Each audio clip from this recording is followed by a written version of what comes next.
মাহাদি তো এখনো কারখানাতেই ফিরেনি তো। লোকটা থমকে যায়। কারখানায়? হুম। কিন্তু হয়তো 1 মাস 2 মাস ধরে এটা কামেই আসে না। বন্ধুয়া স্যার আমার আজকে তার বাড়িতে পাঠাইছে। মারিয়া মুখ থেকে অস্ফুটে বেরিয়ে আসে। কি? জানালার সামনে গালে হাত রেখে চুপটি করে বসে আছে মেয়েটা। কি বিষণ্ণ তার মন। বজ্র আষাঢ়ের ঘোর ও বর্ষা দিনে ভেজানো দরজায় মৃদু শব্দের সাথে মেঝেতে সন্তর্পণে পা ফেলে মেয়েটির সামনে এসে দাঁড়ালো। সেই কাছে আসা মেয়েটিকে কি মুখ বিহবল করে রাখতে সক্ষম হয়েছিল? না হলেই ভালো। বজ্রর অনুভূতি মেয়েটির জন্য কেবলই শূন্য। বজ্র পার্শ্ব চোখে মেয়েটির এলো চুলে একবার চাইলো। আগেও ঠিকভাবে কথা হয়নি। বড্ড ইতস্তত বোধ নিয়ে বজ্র জিজ্ঞাসা করলো। খাওয়া হয়েছে দুপুরে? মেয়েটি ধীরে মাথা নাড়ে। ইচ্ছে করছে না। না খেলে অসুস্থ হয়ে পড়বে। পরে ওকে আমি কি জবাব দেব? মেয়েটির গলায় অভিমানের স্পর্শ। আপনি ভালোবাসেন, তাও এত সুযোগ থাকতে তাকে নিজের করে নিলেন না কেন? বজ্র হালকা হাসলো, মৃদু কণ্ঠে বলল। ভাগ্যের উপর হাত নেই কারো। তাকে আমি মুক্ত করে ভালোবেসেছি। যদি নসিবে থাকে সে, তবে আপনা আপনি আসিবে। মেয়েটি চুপ করে, একটু পর প্রশ্ন করে। সে কখনো আপনার চোখে চোখ রেখে মন পড়েনি? বজ্র এবার কোনো উত্তর দেয় না। কাজের মহিলা মনসুরা খাবার দিয়ে যায় তাকে। বজ্র শান্ত গলায় বলে। আমি কিছুদিন আসতে পারবো না, তবে কোনো অসুবিধা হবে না তোমার, আশা করছি। আর ফোন তো দিয়েছি, দরকার পড়লে কল করো। মেয়েটি জবাব দেয় না। আবারও নিথর দৃষ্টি মেলে জানালার ওপারের বিস্তৃত মেঘলা আকাশের দিকে। মন হয়তো বলছে ওটা আকাশ নয়, তরি প্রতিচ্ছবি। মেহেদির যখন জ্ঞান ফিরে, যখন সে নিজেকে সোহানার আস্তানায় আবিষ্কার করে, বাইরে প্রকৃতি ক্ষোভে ফুসছে। দিগন্ত জোড়া ঝড়ের মাতম বাতাসে কাঁপছে প্রকৃতির প্রতিটি কপাট। দেশ জুড়ে ঘূর্ণিঝড়ের পূর্বাভাস ইতিমধ্যে হাওয়া আর নদী বেষ্টিত অঞ্চলকে নাজুক করে তুলেছে। এত প্রতিকূলতার মধ্যে পুরনো ঘাটের নির্জন জলে নৌকা ভিড়ে স্থবির হয়ে বসে আছে সোহান ও তার সঙ্গীরা। বাতাসে ভেসে আসে চাকাতির ধার করার কর্কশ শব্দ। সেই শব্দ মাহাদির অচেতন অনুভূতিকে বিদীর্ণ করে জাগিয়ে তোলে। অস্ফুট দৃষ্টিতে চোখ মেলে ধরা বাস্তবতা নির্মম উপলব্ধি করে সে। তার সমগ্র দেহ রক্ত জলে নিমজ্জিত। নোনা ঘামে মিশে থাকা পচা রক্তে তীব্র গন্ধে বমনেচ্ছা চেপে রাখা কঠিন হয়ে উঠেছে। মাহাদির দৃষ্টিকে কেন্দ্রীভূত করে লাশটির দিকে। কোথায় যেন এক অদ্ভুত চেনা চেনা অনুভব। মুহূর্তেই তার চোখ বিস্ফোরিত হয়ে ওঠে। একেবারে কোটর ছেড়ে বেরিয়ে আসার উপক্রম। পৃথিবীর লাশ না, কিন্তু সে মরল কেমন করে? মাহাদি আটকে উঠে এবার ছিটকে দূরে সরে যায়। এই গন্ধে আর টিকতে পারছে না সে। আচমকা সোহানের গলার স্বর ভেসে আসে। খবর কি মাহাদি? সোহানের পাশে আরো দুজন মানুষ বসে আছে। তাদেরকে এর আগে কখনো দেখেনি মাহাদি। সোহান সাদা পাঞ্জাবি, সাদা লুঙ্গি পরেছে, লুঙ্গি উঠিয়ে রেখেছে হাঁটু অব্দি। সোহান একটা মুচকি হাসি দেয়। হঠাৎ গলা চড়িয়ে সিফাতকে নির্দেশ দেয়। সবার জন্য শাওয়ারওয়ালা মালাই চা আন জলদি, ইসকে একটা বিশেষ চা খামো। সোহান থেমে মাহাদির দিকে তাকিয়ে বলে। গায়ে তোর 2 ফোঁটা রক্ত ঢালাই দিলে স্বাদ কেমন হয়ে পড়ে? মাহাদির মুখ শুকিয়ে আসে, গলা কাঁপে, চোখ ছলছল করে ওঠে। সোহান এবার সামনে একটু এগিয়ে আসে। যারে মারতে পারবি না তারে মারার চেষ্টা করস কেন? কইছিলাম না একটা ভুল হইলে মাসুল তোর বাড়ি মানুষ পছন্দ পৌঁছাইয়া যাইব। মোটার ভয় হারাইতেছ, মানুষ মারতে মারতে ভালো। মাহাদি আন্দাজ করতে পারে পৃথিবীকে হাতছাড়া হয়ে গেছিল। নিশ্চয়ই সে কোনো ঝামেলা লাগিয়েছে। আচ্ছা, থানায় গিয়েছিল নাকি ছেলে? আর ওর লাশ এখানেই বা কি করছে? ওকে মারলো কারা? সোহান চাপাতিটা হাতে তুলে নিল। চাপাতিতে হাত ছোঁয়াতে গ্যাচাং করে কেটে গেল আঙ্গুলের বুকের পাশের পাতলা চামড়াটা। সেখান থেকে তাজা রক্ত বেরিয়ে এলো। সে কিছুক্ষণ সেই রক্তের দিকে তাকিয়ে থেকে অসুস্থ রকমের মুগ্ধতায়। তারপর সেই রক্তাক্ত আঙ্গুল মুখে পুরে নেয়। চোখ বুজে স্বাদ চাখে কোনো নিষিদ্ধ তৃপ্তি। শেষে আঙ্গুলটা টেনে বের করে থুতুর সঙ্গে ছুঁড়ে ফেলে রক্ত। রিফাতকে বলে। সিফাতের পুরুষের রক্তের স্বাদ নাই রে, মহিলা মানুষের রক্তের স্বাদ চাই আমার। মাহাদির বউটাকে নিয়ে আই তো, আমার তো এখনো চা খাওয়া বাকি। ফারাজকে জরুরি কাজে বাহিরে যেতে হয়েছে। রোজও তার সঙ্গে গিয়েছে। অভ্রটাও আজকে চলে আসবে। সেরও সরাসরি ফারাজের কাছেই যাবে। ফারাজকে ছাড়া চিত্রের একটু ভালো লাগে না। কলেজ শেষে আজকে আর ফারাজ আসবে না ভাবলেও খারাপ লাগছে। চিত্রা সিঁড়ি বেয়ে আস্তে আস্তে নিচে নামে। ফারাজ না আসলেও বাড়ির গাড়ি পাঠাবে। কয়েকটা তাগড়া গন্ডার মতো লোক আসবে। ম্যাম ম্যাম বলে সালাম দিতে দিতে মাথা খারাপ করে দিবে। ফারাজ আসলে সবসময় এসে ড্রাইভিং করে। চিত্রা তো ফ্রন্ট সিটে জানালার সঙ্গে হেলান দিয়ে বসে থাকে, পা দুটো ফারাজের উরুর উপর দিয়ে। লোকটা এক হাতে ড্রাইভিং করে, অন্য হাতে কি সুন্দর করে হাত বুলিয়ে দেয় পায়ে। পা ধরে বসে থাকে। আজ লোকটা নেই। নিচে নেমে চিত্রা অবাক হয়। সাদা গাড়িটার সামনে হেলান দিয়ে দাঁড়িয়ে আছে শ্যামবর্ণের বজ্র কায়সার। পরনে ফর্মাল শার্ট প্যান্ট, চকচক করছে তার চেহারা। ডাক্তার সাহেব বলে কথা, চুইংগাম চিবাচ্ছিল বজ্র। চিত্রা আসতে সানগ্লাসটা খুলে শার্টের সঙ্গে লাগিয়ে চিত্রা থেকে ব্যাগটা নিয়ে ব্যাক সিটে রেখে বলে, আসসালামু আলাইকুম ভাবি সাহেবা, সামনের সিটে বসবেন কিন্তু। ওয়ালাইকুম আসসালাম। ফারাজ পাঠিয়েছে? সে না পাঠালে আমার আর সৌভাগ্য কোথায় ভাবিকে রিসিভ করার। চিত্রা হাসলো, বলল, বাসা যাব না, একটু নদীর ঘাটে নিয়ে যান না। কত কষ্টে বৃষ্টি থেমেছে। তা ভালো আমাদের এখানে তেমন বৃষ্টি নেই, কিন্তু নদীর ঘাটে গিয়ে যদি দেখি বৃষ্টি পড়ছে।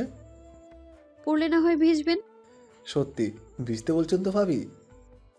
না থাক, বৃষ্টির জলে যদি কারো অ্যালার্জি থাকে, ঠান্ডার সমস্যা থাকে, তখন তো দায়ভার আমার উপর পড়বে। বজ্র স্মিত হাসলো।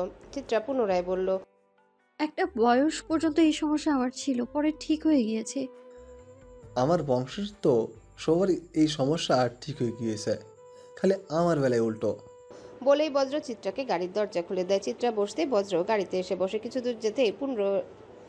দূর যেতেই পুনরায় বৃষ্টি শুরু হয়। এই ফারাজকে ধরে এখন কেলাতে মন চাইছে চিত্রার। এমন ঝড় বৃষ্টির দিনেও সকালে ধরে বেঁধে কলেজে পাঠিয়েছে, বলে কিনা কলেজে না গেলে পড়ালেখায় মন দিতে পারবে না। ইস, বেটা বেশি জানে বলে আপনা আপনি মুখ ভেঙচি কাটলো চিত্রা। এখন কি আর করা, জলদি বাসায় যেতে হবে। কোনো শর্টকাট নেই যা দিয়ে জলদি বাড়ি যেতে পারবো? একটা আছে, সবে ওই রাস্তায় একটা সরাইখানা পড়ে, নোংরা জায়গা। আমরা কি আর গাড়ি থেকে নামবো না, নাকি? জলদি বাড়ি চলুন, এই আবহাওয়ায় আর এক মুহূর্তে এখানে থাকতে চাই না বাবা। বজ্র রাজি হয়ে সেই রাস্তাতে গাড়ি ঢুকিয়ে দেয়। চিত্রা হা করে রাস্তার পাশের বড় বড় বাড়িগুলো দৃষ্টি উজাড় করে দেখে। এসব সুন্দর বাড়ির পেছনে যে নোংরা গল্প লুকিয়ে তাকে জানতো। কিশোরগঞ্জে অনেক পর্যটক আসে, সেই সুযোগকে কাজে লাগিয়ে নোংরা ব্যবসা চালু করেছে এরা। হুট করে চিত্রা বজ্রকে গাড়ি থামাতে বলে। কি হয়েছে? চিত্রা দূরের একটা সরাইখানার দিকে বজ্রকে ইশারা করে। বজ্র দৃষ্টিপথ অনুসরণ করতে থমকে যায়, চোখ বিস্ফোরিত হয়ে ওঠে তার। চিত্রাও স্তব্ধ। দুজনে কিছু সময়ের জন্য ভুলি হারিয়ে ফেলে। সরাইখানার সামনে একটা লোক দাঁড়িয়ে, তার পাশে যে লোকটা ছাতা নিয়ে দাঁড়িয়ে তাকেও চিনে বজ্র। চিত্রা। এটা রাজন ভাই না? বজ্র শীতল গলায় বলে। তা তো দেখতে পাচ্ছি। চিত্রা একটু সামনে ঝুঁকে বলে, কিন্তু সে এমন নোংরা জায়গায় কি করছে? নেমে গিয়ে দেখবো? বজ্র হাত বাড়িয়ে তাকে থামিয়ে দেয়। আরে না ভাবি। চিত্রা কিছু বলার আগে রাজন এবং আকবর সরাইখানার ভিতরে ঢুকে যায়। চিত্রা এক মুহূর্ত নিঃশব্দ থেকে বলে, এই তো বলি, নদী ভাবিকে অবহেলা করার মুখ্য কারণটা কি? অভ্র রুমে এসে আয়েশাকে শুইয়ে দেয়। মেয়ে দেখি মাল খেয়ে টাল হয়ে গেছে, তার উপর দেখো শাড়ির উপর দিয়ে লুঙ্গি পরে চোখে চশমা লাগিয়ে রান্নাঘরে ডিস্কো ডান্স করছিল। গা থেকেও মদের গন্ধ আসছে, তার উপর পরিচিত একটা মদের গন্ধ। হ্যাঁ, রোজের পছন্দের ব্র্যান্ডের পছন্দের মদ। ওই নাগিন আয়েশাকে না জানি কয় প্যাক খাইয়েছে। আয়েশা হুঁশে নেই, আবল তাবল বকছে। অভ্র তার গা থেকে লুঙ্গি খুলে ফেলে, চোখ থেকে চশমাটা খুলে মাথায় হাত বুলিয়ে দেয়, কপালে চুমু এঁকে লকার খোলে, তাতে নানা রকম বিদেশি উইস্কি রাখা। তার এসব মদ উইস্কিতে গলা জ্বলে। ছোটবেলা থেকেই কেন জানি তেতো ভাব একদমই পছন্দ না অভ্রের। তবে ফারাজ এলাহির বিষয় আলাদা। সে একসঙ্গে এমন অনেকগুলো বোতল শেষ করলেও একদমই হুঁশ হারায় না, বরং এসব না গিললে তার কাজে মন বসে না। ফারাজ এলাহির অবৈধ জিনিসের সঙ্গে আত্মার সম্পর্ক, তবে নারীর ক্ষেত্রে বিষয় ভিন্ন। পুরুষ মানুষ যতই খারাপ হোক, সকল খারাপকে ভালোই পরিণত করতে শুধুমাত্র চরিত্রটা শুদ্ধ থাকাই যথেষ্ট। চরিত্র ভালো থাকলে অন্য নারীর দিকে বাজে নজর যাবে না, আর দেখা যাবে সেই নারীর প্রতি ভালোবাসায় তাকে আলোকিত পথে ধাবিত করবে। 2 দিনের জন্য কিশোরগঞ্জের বাইরে যেতে হবে ফারাজ ভাই আর রোজের সঙ্গে পরশু যাবে। আগে সিঙ্গেল মানুষ ছিল বলে এত গায়ে লাগতো না, তবে ইদানিং বউকে ছাড়া শ্বাস নেওয়া কষ্টকর। বউ তো বউ নয়, এ যেন অক্সিজেন, সে বিনা শ্বাস নেওয়া দায়। অভ্র ও মদের বোতল খুলেও কেন জানি রেখে দিল। ভালো লাগছে না। ফ্রেশ হয়ে ঘুমন্ত আয়েশার পাশে শুয়ে পড়ে। আবারও একটু পর আয়েশার দিকে ঘুরে গালে একটা চুমু বসিয়ে বউকে বুকে আঁকড়ে চোখ বন্ধ করে নেয়। শেষ রাত, যতটুকু ঘুমানো যায়। অভ্র মনে মনে বাঁকা হেসে বলে, একদিন উভয়ের সম্মুখীন হব আসল রূপ নিয়ে, সেই দিনের অপেক্ষায় ঘরণী। চেঁচামেচির কোলাহলে ঘুম ভাঙে চিত্রা। রাতভর চোখে ঘুম ছিল না এক বিন্দু। ভোরের আগ মুহূর্তে ক্লান্ত দেহটা যখন একটু ঘুমের কাছে আত্মসমর্পণ করেছিল, তখনই চারিপাশে হট্টগোল শুরু। বাড়িতে নতুন কাজের মেয়ে রাখা হয়েছে, ওদের মধ্যে কেউ এখানেই থাকে, কেউ বা নিজ বাড়িতে। শায়লা নামক মেয়েটা চিত্রার রুমে টোকা দেয়। বেশ কয়েকবার দেওয়ার পর ঘুম ভাঙে চিত্রার। ফারাজ তখনও উপুর হয়ে ঘুমিয়ে আছে। বিদেশে থাকলে এতক্ষণ এই ঘুম ভাঙানোর অপরাধে এই মেয়েকেই চিরদিনের জন্য ঘুম পাড়াতো। ফারাজ একটু দ্বিধাবোধ করতো না, এখনো চাইলেই করতে পারে, কিন্তু এখানে তার ভালোবাসার মানুষ থাকে। পাপ তো অনেক করা হয়েছে জীবনে, এবার মনে হয় কিছুটা হলেও যদি ভুল শুধরে ভালো থাকার চেষ্টায় লাগা যায়। ফারাজ কোলবালিশের নিচে মুখ গুজে আবারও ঘুমে দুনিয়ায় হারিয়ে যায়। অনিচ্ছা সত্ত্বেও চিত্রা চোখ মেলে, হাই তুলে মাথায় কাপড় দিয়ে দরজা খুলে শায়লাকে জিজ্ঞাসা করে। কি হয়েছে? শায়লা খানিক উদ্বিগ্ন স্বরে জানায়, একজন আসছে, আপনারা ছোট সাহেবকে খুঁজতাছে। এত সকাল সকাল কে? কইলো তো আপনার নাকি মামি হয়। মার্জিয়া মামি এত সকাল সকাল এ বাড়িতে? ভাবতে না ভাবতেই অন্দরমহল থেকে কান্নার শব্দ ভেসে আসে। চিত্রা আতঙ্কিত হয়ে পড়ল, ধক করে বুকটা হিম হয়ে আসে শরীর। আবার কোনো অনিষ্ট ঘটেনি তো? অন্দরমহলে বসে আছে ফারাজ, পায়ের উপর পা তুলে কপালে আঙ্গুল ঠেকিয়ে। মারিয়া বড় বিপদে পড়ে কোনো উপায় না পেয়ে ছুটে এসেছে তার দুয়ারে। কারা যেন কাল রাতে মারিয়াকে বাড়ি থেকে তুলে নিয়ে গিয়েছিল। মাহাদিকেও খুঁজে পাওয়া যাচ্ছে না। চিত্রা চুপটি করে কেবল ফারাজের পাশে দম বন্ধ করে বসে থাকে, মাথায় কাজ করছে না। প্রথমে জান্নাতও একইভাবে নিখোঁজ হলো, তারপর মাহাদি, এখন মারিয়া। একই বাড়ি তিনজন মানুষ, কেমন যেন একটা লাগছে চিত্রা। সবই কি তাহলে একই সূত্রে গাথা? মার্জিয়াকে আর সোহাগকে আপাতত এই বাড়িতে ফারাজ থাকার অনুরোধ করে, কিছুদিন যাক, বিষয়টা আগে সে বুঝে উঠুক, তারপর না হয় ওনারা বাড়ি ফিরবেন। তবে ফারাজের সন্দেহ একেবারে জায়গা মতো গিয়ে লেগেছে। কেন জানি মনে হচ্ছে নারী পাচারের একটা হাত আছে এখানে। যদিও ওইসব ভুইয়ারা করে, তবে তাদেরকে তো ওই মেয়ে লোক সংগ্রহ করে দেয় রাজন সোহানরা। কিন্তু পরপর একই বাড়ির মানুষ গায়েব হয়েছে, তাও সতী সাবিত্রী কোনো নারী নয়, দুজনেই বিবাহিত, তার উপর একজন পুরুষও এখানে নিখোঁজ। ঘটনা অন্য কিছুই মনে হচ্ছে। সোহাগের অবস্থা ভালো না, চোখের নিচে দাগ পড়ে গিয়েছে, আজকাল কিচ্ছু খেতে পারে না, সব কেমন যেন গন্ধ গন্ধ লাগে। জন্ডিস হয়েছে কিনা তাও ধরা যাচ্ছে না। সোহাগের কেমন যেন অস্বস্তি বোধ হচ্ছিল এই বাড়িতে থাকতে। প্রথমে রাজি হয়নি, পরে চিত্রা নিজে যখন বুঝায় তখন কেমন যেন বাধ্য হয়ে আসে তার ভিতরটা। এই কেমন জীবন, নিয়তির নির্মম পরিহাস চিত্রাকে আজ কোন চূড়ান্ত অস্থিরতার প্রান্তে এনে দাঁড় করিয়েছে। তার অন্তঃস্থলে আষাঢ়ের উন্মুক্ত ঝড় বইছে, অথচ বাইরের দৃশ্য এক ফোঁটাও ভেজা নেই। সে কিছুই প্রকাশ করতে পারছে না, না অভিমানের রেখা, না ক্ষতের কান্না। মারিয়া সেদিনই জানতে পেরেছিল সে মা হতে চলেছে। এই মুহূর্তে কেন এই অলক্ষণে ঘোষণা আসতে হলো? একটু দেরি হলে কি এমন ক্ষতি হতো? ভাগ্য কেন ইচ্ছাকৃতভাবে চিত্রার সমস্ত অস্তিত্ব নিয়ে নিষ্ঠুর খেলা খেলছে? এই হারানোর যন্ত্রণা কি কখনো শেষ হবে না? চিত্রা তো কম হারায়নি, প্রতিবারই অদৃশ্য রক্তক্ষরণে ধুকে ধুকে মরেছে সে। খানিক সুখ দিলে খোদা এক আকাশ সম দুঃখ কেন তাকে দেয়? কোন পাপের শাস্তি এসব? সন্ধ্যাবেলায় চিত্রা ছোট্ট নুরিকে নিজের কক্ষে নিয়ে আসে। ছোট্ট নুরি বড় হচ্ছে, ফারাজ বাইরে গিয়েছে, একটু পর আসবে। এই নুরি ফারাজকে কাছে পেলেই হয়েছে, আর কোল থেকে নামতে চায় না। আর ফারাজটাও না, বাচ্চা দেখলে মাথা নষ্ট হয়ে যায় তার। বাচ্চাদের হাসিতে সে মোহাচ্ছন্ন, অদ্ভুত শিশু প্রেমে আক্রান্ত এক পুরুষ। এমন শিশু স্নেহ পরায়ণ পুরুষের হৃদয়ে যে নির্মল ও সংবেদনশীল তা বুঝতে চিত্রার বাকি থাকে না। এই অভ্যাসটি চিত্রাকে গভীরভাবে আকর্ষণ করে, আবিষ্ট করে তার অস্তিত্বকে। না জানি নিজের সন্তান হলে এই লোক কি করবে। কত ভাগ্যবান হবে সেই বাচ্চা যে কিনা ফারাজ এলাহির মতো বাবা পাবে। যদিও চিত্রা নিজেও ভাগ্যবান, তা না হলে ফারাজ এলাহির মতো এমন যত্নশীল পুরুষ কি কখনো সে পেত? সৃষ্টিকর্তা কিছু কেড়ে নেয় কিছু দেওয়ার জন্যই। নুরির জন্য ক্লে আনা হয়েছে, সে এসবের মানে বুঝে না, কিন্তু বিনষ্ট করতে ভীষণ ভালোবাসে। ইতিমধ্যে বেশিরভাগ ক্লেই সে নষ্ট করে ফেলেছে, বাকি রয়েছে একটুখানি গোলাপি রঙের ক্লে। হঠাৎ চিত্রার মনে কেমন এক দুরন্ত ভাবনার উদয় হয়। জগতের সমস্ত দুঃখ যেন হার মানে সেই ভাবনায়। দুষ্টু এক চঞ্চলতা চেপে ধরে তাকে। সে নিঃশব্দে নুরির কাছে থেকে গোলাপি ক্লেটুকু সরিয়ে ফেলে, আবার শিশুটার সঙ্গে খুনসুটিতে মেতে ওঠে, ভুলে যায় সবকিছু, উদ্দাম উড়িয়ে দেয় সকল কথাবার্তা। নুরি তো এসবের কিছুই বোঝে না। সে জানে না দুঃখ কাকে বলে, জানে না যে তার মা আর নেই, হয়তো বোঝেও না, কেননা বয়সটা এখনো ছোট্ট। হৃদয়ের গভীরে গেঁথে যাওয়ার মতো ব্যথার ভার সে বইতে শেখেনি। চিত্রাও যদি পারত নুরির মতো হয়ে যেতে, শৈশবে সহজ সরল নিঃশঙ্ক জগতে আশ্রয় নিতে, যেখানে দুঃখ ধাক্কা দিলেও ব্যথা হয় না, যন্ত্রণায় হৃৎপিণ্ড খাকা করে না, যেখানে হারিয়ে যাওয়া মানেই নয় শোক, আর হাহাকার মানেই নয় অস্তিত্বের ভাঙন। ফারাজ এলাহি রাতেই ঢাকা যাবে, গুরুত্বপূর্ণ কাজ আছে। অভ্র আর রোজও সঙ্গে যাবে। চিত্রার মন ভালো না। এই রাতের বেলা বিবাহিত নারীদের স্বামী ছাড়া ঘুমানো কি যে কষ্টে, সেটা যদি তার ধান চুরি করা ঘুঘু পাখিটা বুঝতো। ফারাজ গোসল করে ফ্রেশ হয়ে তৈরি হয়।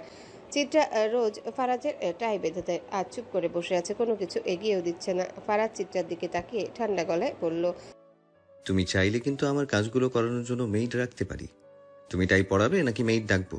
চিত্রা জলদি উঠে ফারাজের টাইটা বাঁধতে বাঁধতে বলল, ভয় দেখাবেন না এলাহি।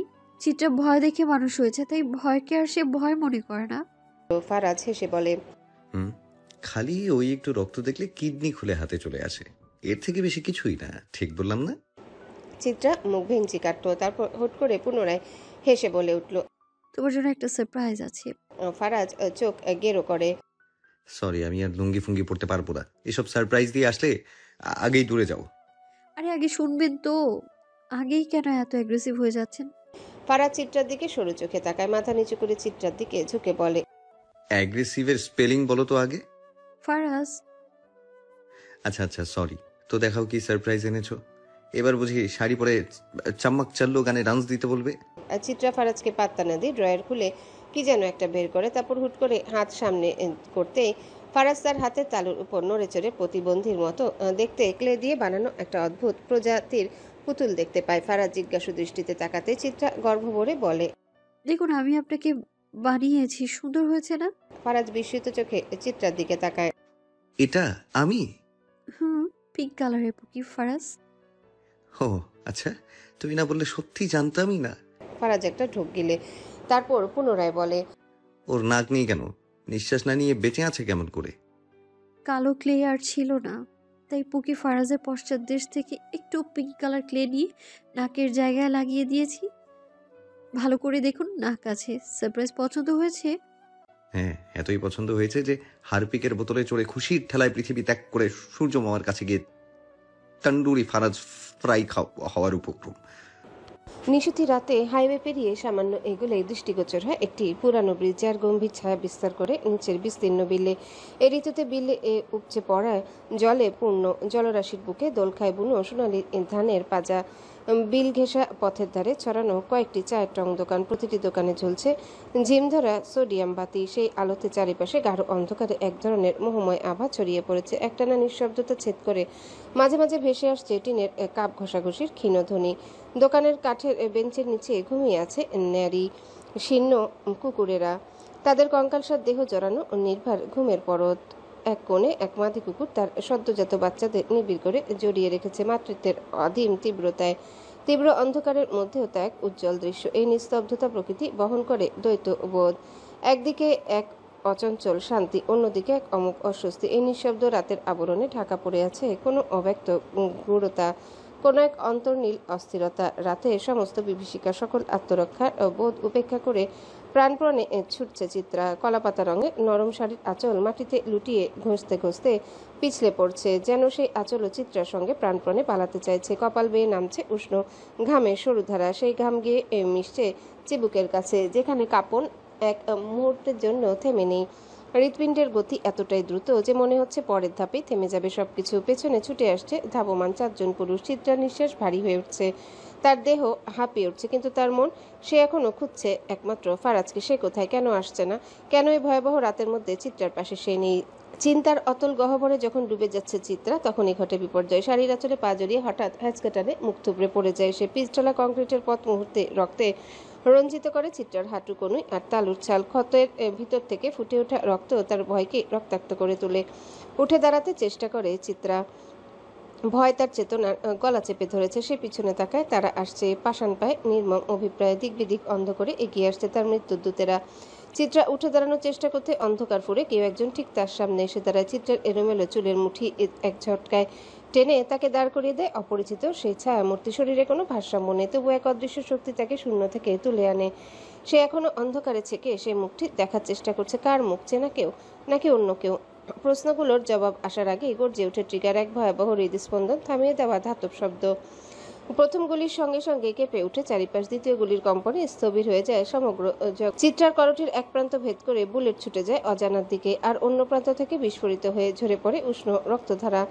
জলের ঢেউয়ের মতো কপাল ভেদ করে গড়িয়ে পড়ে নিচে। মুহূর্তের মধ্যে চিত্রার পৃথিবী নিঃশেষ হয়ে যায়। সব রং, সব শব্দ, সব ভয় এক ঘন নিগুড় ধূসরতায় ডুবে যায়। চুলের মুঠি থেকে হাতটা যখন সরে আসে, তখনই শরীরটাও নিথর হয়ে পড়ে যায় মাটিতে।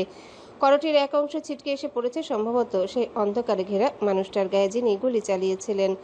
তার মুখায়বে রক্তের বিন্দু জমে থেকেও কোনো অনুসূচনা রেখা তৈরি করেনি। চিত্রা লুটিয়ে পড়ে, তবে শেষবারের মতো সে তাকাতে চেয়েছিল বুকের সরু গলিতে জমে থাকা গলে যাওয়া প্রশ্নগুলোর উগড়ে ফেলার জন্য। চিত্রার চোখ বন্ধ হয়ে এলো। চোখের সম্মুখে সবটা ঘোলাটে হতে আচমকা ঘুম ভেঙে দরফরিয়ে উঠে বসলো। চিত্রা ভয়ে হঠাৎ করে হাহাকার করে কেঁদে উঠে। চিত্রা অস্থির হাতে পা সাঁতরে দেখে ফারাজ নেই। বুকের গভীর থেকে উঠে আসে শীতল আতঙ্ক।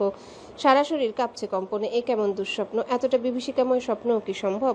দম বন্ধ করা ঘরে বসে ঢকঢক করে পানি পান করে সে। জল কিছুটা ভার হালকা করছে। দীর্ঘ এক নিঃশ্বাস নিয়ে নিজেকে স্থির করার বৃথা চেষ্টা করে চিত্রা। মন চটফট করছে ফারাজকে কল করতে, কিন্তু আঙ্গুল থেমে থাকে স্ক্রিনের উপর। করবে কি করবে না এই দ্বিধার দোলাচলে ঘড়ির কাঁটা এগিয়ে যায়। চোখে আর ঘুম নেই। ঘুমের আড়ালে থেকে গেছে দুঃস্বপ্নের বিষাক্ত পদচারণ। চিত্রা ধীরে উঠে বারান্দায় আসে। রকিং চেয়ারে গা এলিয়ে দেয়। চারিপাশে নিস্তব্ধ এক রাত। তবু সেই নীরবতার বুক চিরে আসে অস্পষ্ট একটা শব্দ। কর্ণকুহরে কেউ মাটি খুঁড়ছে।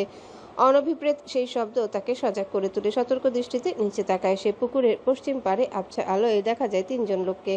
একজন টর্চ ধরে দাঁড়িয়েছে, আরেকজন নিরবিচ্ছিন্ন হাতে মাটি খুঁড়ছে। হঠাৎ টর্চধারী ব্যক্তি আলো নাড়িয়ে দেয়, আর তাতেই দ্বিতীয় ব্যক্তির মুখ সম্পূর্ণভাবে আলোকিত হয়ে ওঠে। সেই মুখ দেখে হঠাৎই বুকের রক্ত জমাট বাঁধে চিত্রার। এক মুহূর্তের জন্য দৃষ্টি থমকে যায়, নিঃশ্বাস আটকে আসে। কারণ সেই ব্যক্তি আর কেউ নয়, স্বয়ং জুনায়েদ এলাহি। পরম শান্ত কণ্ঠে সে বলে ওঠে,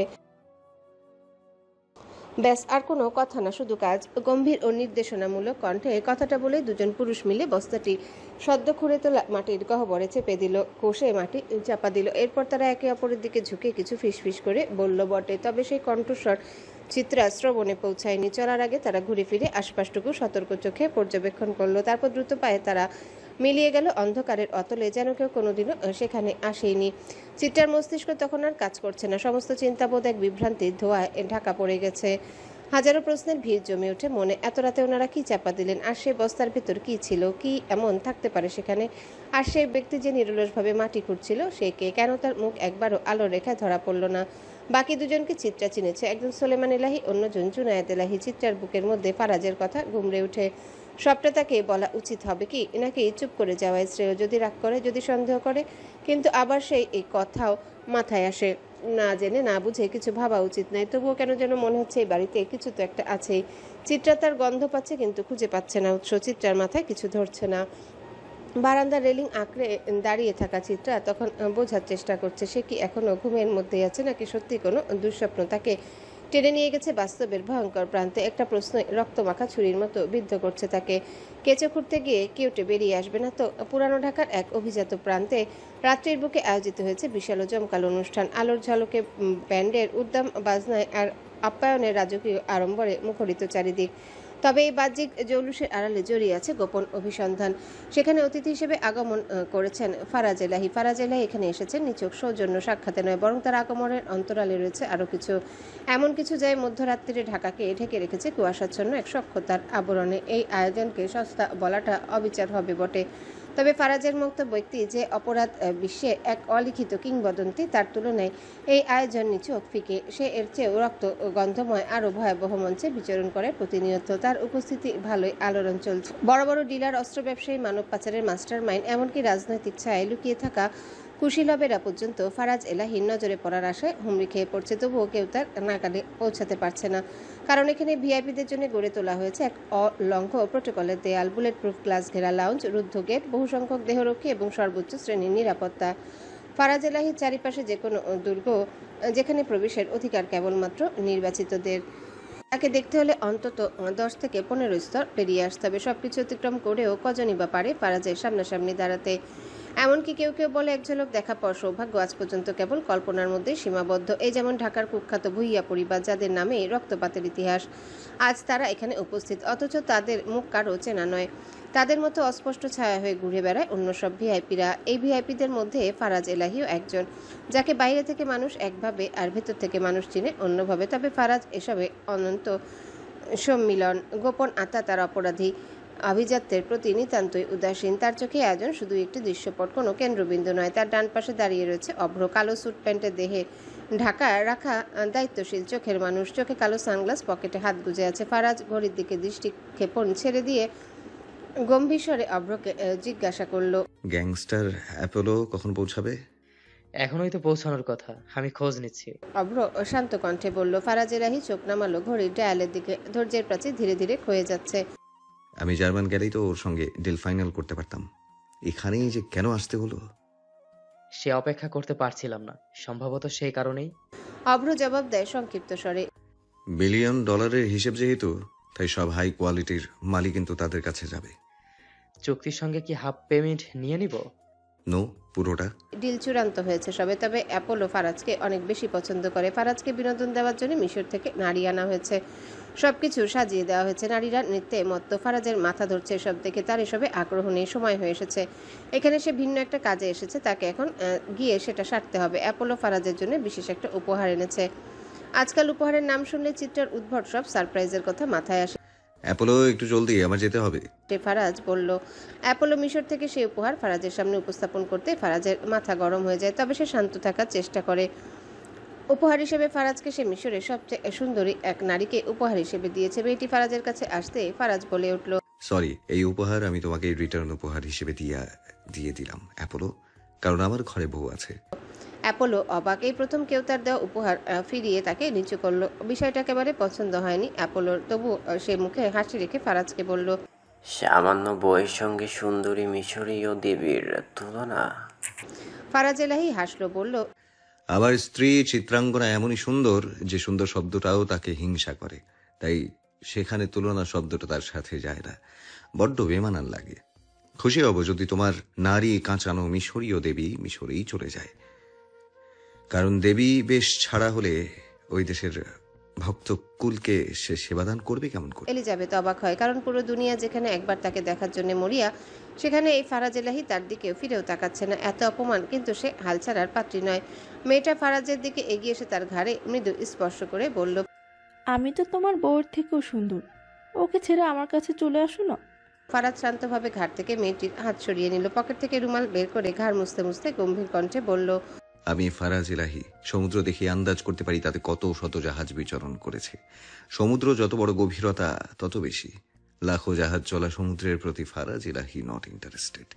বলেই ফারাজ পকেট থেকে লাইটার বের করে আগুন ধরিয়ে দিল। রুমটায় আগুনে জ্বলজ্বল করতে থাকা রুমালটা মেয়েটির মুখের সামনে ধরে আচমকা মাটিতে ফেলে দিয়ে পায়ে পিষে উল্টো দিকে হাঁটা ধরলো। যাওয়ার পেছনে না ফিরতে হাত নাড়িয়ে বলে উঠল, গুড বাই ফরএভার।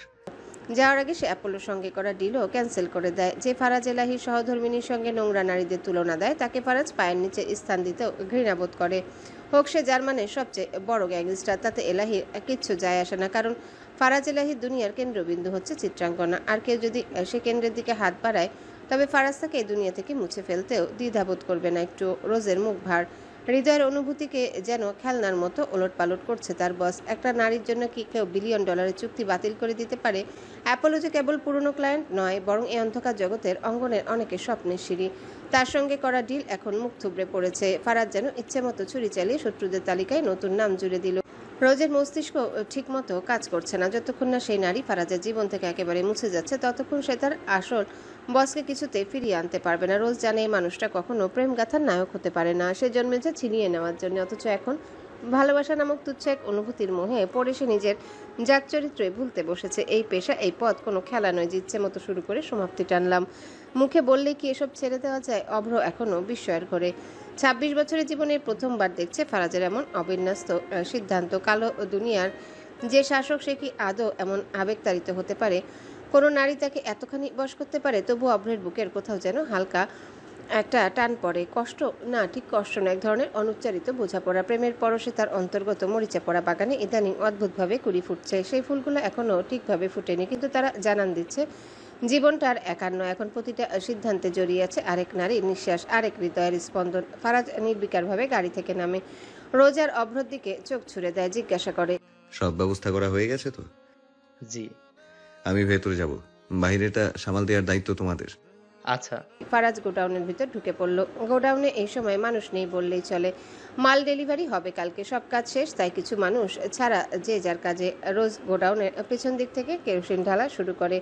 পেছনে থেকে এসে একেবারে সামনের দিক পর্যন্ত চলে যাবে। অন্য পাশে অভ্র কাজ করছে। হুট করে পেছন থেকে কেউ একজন রোজের মুখ চেপে ধরে। রোজ চাইতেই ঘনবর্ণ এক কুৎসিত দর্শন লোককে দেখতে পায়। সে বলে ওঠে, অত সুন্দরী মাইয়া তোর রাইতে এখানে? বাঘের রাস্তায় হরিণ ভালোই তো।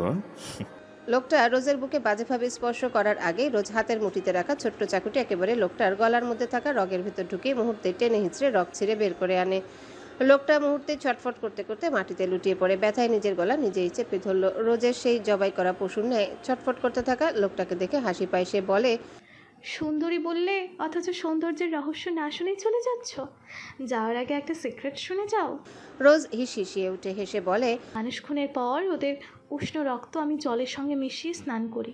সেই রক্ত স্নানই তো আমার সৌন্দর্যের রহস্য। তবে দুর্ভাগ্য, আজ তোমার রক্তে আর আমার স্নান হবে না।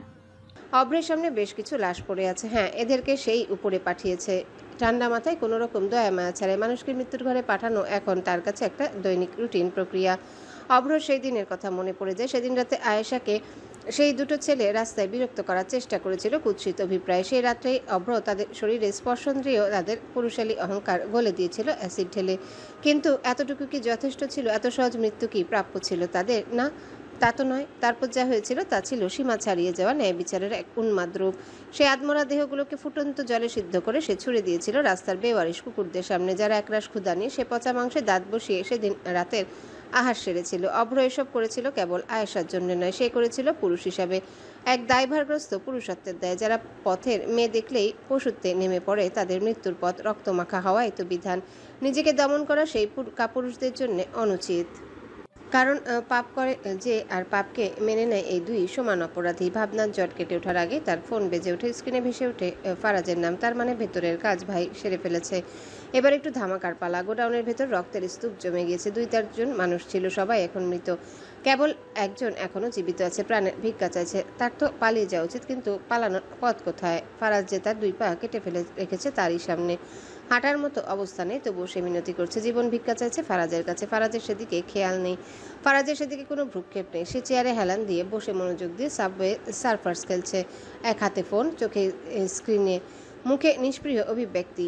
ডাঙায় ফেসে যাওয়া ইলিশের মতো জান দিয়ে লোকটি আবারও ফারাজকে বলল, হ্যালো বন্ধুরা, পরবর্তী পার্ট খুব তাড়াতাড়ি আসবে, তো সবাই অপেক্ষায় থাকো। আর চ্যানেলটি যারা এখনো সাবস্ক্রাইব করোনি তারা পরবর্তী পার্ট দেখার জন্য চ্যানেলটি সাবস্ক্রাইব করে রেখো। ধন্যবাদ সবাইকে, আমাদের সাথেই থেকো।